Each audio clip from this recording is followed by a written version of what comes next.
Halo sahabat para pencari informasi BPJS Kesehatan. Di video kali ini saya akan memberikan penjelasan mengenai sistem pembayaran BPJS Kesehatan yang sebenarnya tidak susah, tetapi banyak orang yang belum memahami tentang aturan yang berlaku itu seperti apa. Yang saya maksudkan di video kali ini adalah ada peserta yang belum memahami bahwa sistem pembayaran BPJS Kesehatan itu sistemnya secara kolektif. Jadi misalnya Anda mendaftarkan satu anggota keluarga, misalnya ada 5 orang. Pada saat Anda akan melakukan pembayaran, tagihan yang terbaca itu adalah total 5 dari keseluruhan anggota keluarga yang sudah terdaftar itu. Bukan misalnya saat Anda ingin melakukan pembayaran, Anda mengatakan bahwa saya ingin membayar satu anggota keluarga saja, atau saya ingin membayar satu peserta saja. Sementara yang 4 itu dibiarkan dulu, nanti dulu. Jadi sistem pembayaran BPJS Kesehatan untuk BPJS Mandiri itu sistemnya tidak demikian. Sistem pembayarannya itu bersifat total. Jadi jika pada saat Anda ingin melakukan pembayaran, lalu Anda memasukkan salah satu nomor VA dari salah satu peserta, maka secara otomatis semua tagihan secara total itu akan terbaca di sistem tagihan. Jadi bukan Anda ingin membayar lalu Anda mengatakan bahwa saya ingin membayar satu peserta saja. Ya bukan seperti itu. Jadi kadang waktu kita melakukan pendaftaran, kita tidak menyampaikan rasa penasaran kita terhadap hal-hal demikian, sehingga pada saat ingin melakukan pembayaran terjadi kesalahpahaman seperti demikian.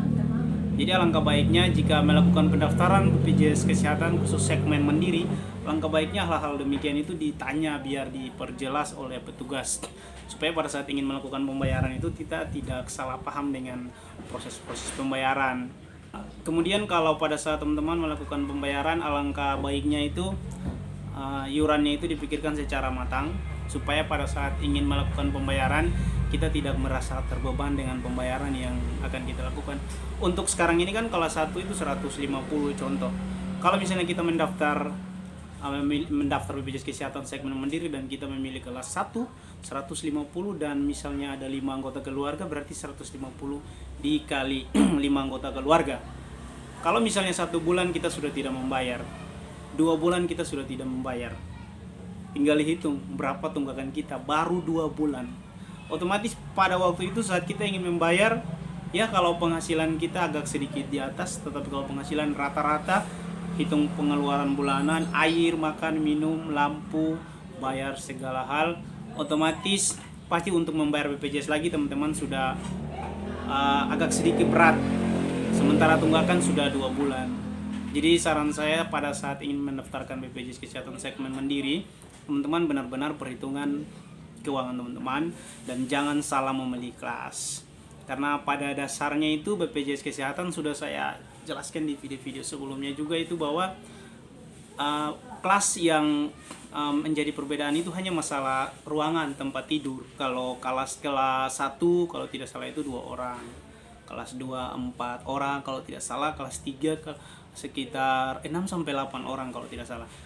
Itu perbedaannya hanya di situ. Sementara kalau untuk penjaminannya itu semuanya sama gitu. Jadi soal kenyamanan saja, tetapi kalau soal penjaminan semuanya sama. Kenapa saya harus arahkan teman-teman untuk hal demikian? Supaya jangan karena ini banyak kasus yang sudah terjadi. Waktu pendaftaran pertama kali dengan bangga dan semangat memilih kelas 1 atau kelas 2. Tetapi setelah menunggak 1 bulan atau 2 bulan dengan anggota keluarga yang misalnya 5 orang, untuk membayar tunggakan yang baru 2 bulan itu sudah berat. Karena memang ya benar berat. Dengan pendapatan kita dan pengeluaran kita, bagaimana kita harus membayar iuran. Sementara kesehatan juga kan penting. Apalagi kalau si peserta dalam keadaan tidak sehat dan mungkin akan melakukan pemeriksaan rutin atau dalam kondisi yang siaga gitu, otomatis kan dia harus mempersiapkan status kepesertaannya agar tetap aktif gitu. Sementara kalau teman-teman tidak membayar, otomatis pada saat itu kartu peserta langsung dinonaktifkan dari sistem.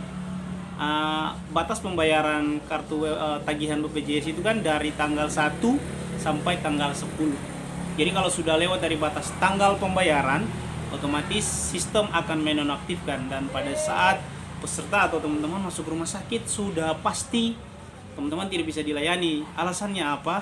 tidak bisa dilayani karena kartu sementara nonaktif. Jadi sekali lagi, untuk pembayaran iuran BPJS Kesehatan yang segmen mandiri tidak bisa dibayarkan per orang jika sudah didaftarkan berdasarkan jumlah anggota keluarga. Sistem pembayarannya itu sudah kolektif, terhitung sekaligus, jadi tidak bisa. Oke, jadi ada yang sempat bertanya sehingga saya harus menyampaikan ini melalui video biar lebih jelas. Jadi jika ada yang masih bingung lagi tentang penjelasan ini, nanti silakan komen di bawah biar kita saling menyampaikan informasi-informasi penting terkait BPJS Kesehatan. Terima kasih, semoga bermanfaat. Salam untuk Anda dan salam untuk keluarga.